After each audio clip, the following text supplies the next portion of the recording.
Hi, I'm Dr. Ginevra. This is day 27 in 30 Days of My Fibro Life.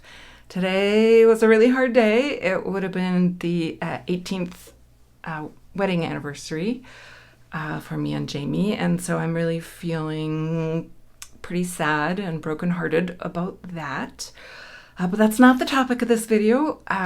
What that actually kind of made me think of today is how much the additional stress and trauma, frankly, of this kind of experience of my relationship ending, how that has really contributed to worsening my adrenal function. And I definitely have noticed symptoms of adrenal burnout rearing their ugly head again over the past year. And I'll go in a little bit more detail about what those are in a second. But what I want to just first make clear is that I'm not talking about the kind of adrenal burnout or adrenal dysfunction that is described in kind of traditional, conventional Western medicine. And that is typically called adrenal insufficiency. And what that means is the adrenals have basically completely shut down. And that's not what I'm talking about. What happens in adrenal burnout, or it's also called adrenal fatigue, is our adrenals are functioning, they're just not functioning as well. And so with that, you'll see many of the symptoms of adrenal burnout. And there's a whole chapter in the Fibro manual about adrenal burnout. But, the symptoms of adrenal burnout, some of them are really hard to distinguish from kind of typical fibromyalgia symptoms. So fatigue, that's not very different than fibromyalgia. But what's different and kind of the very specific thing that makes me think about adrenal burnout is when somebody feels really shaky or anxious or irritable when they're hungry, aka hangry.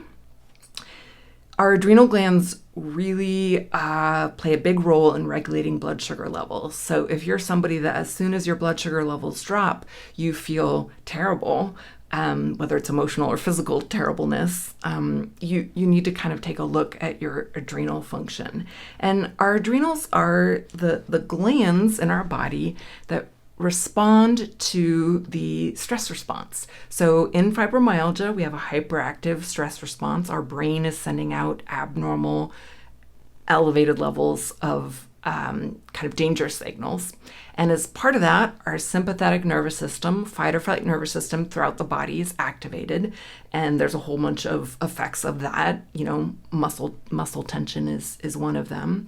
But also that signal from the brain, danger signal, goes down to our adrenal glands, which pump out cortisol and epinephrine and things that are kind of responding to that. And it's basically a hormonal way of getting our body ready to fight off danger. But when that's happening in a continual basis, with no break, as we see in fibromyalgia, it really wears down the adrenal glands.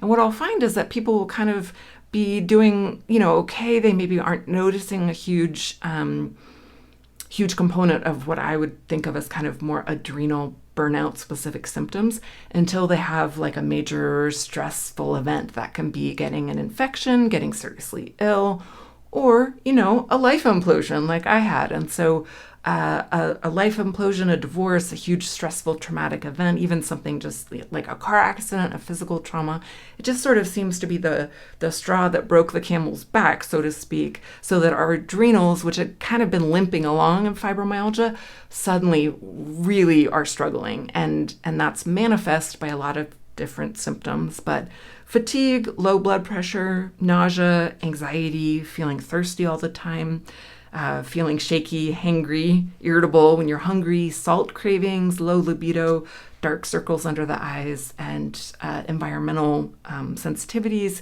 getting sick all the time, kind of poor immune system function.